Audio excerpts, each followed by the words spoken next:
А как много вы поймете, когда узнает об этом Кирилл Владимирович? Я думаю, круто. Спасибо. Узнал. И ночью он сказал просто одну фразу. Вот так. Ладно.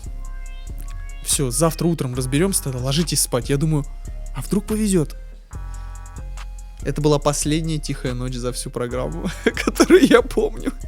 Потом это было замечательно. Мы очень долго качались, и я все понял. У меня из головы все лишнее ушло. И мы 10 раз с 1 на 7 этаж бегали к Сан Санычу, давали ему 5, спускались вниз, махали с этой бутылкой. И там много. И за едой мы во время этого еще ходили. За едой он мне рассказывал. Да, мы поднимались наверх, где был фитнес-зал, и там покупали энергетические батончики. Это было все, что мы хотели. И мы на этом тоже ловили. И потом, если интересно, нам подселили голубя в комнату.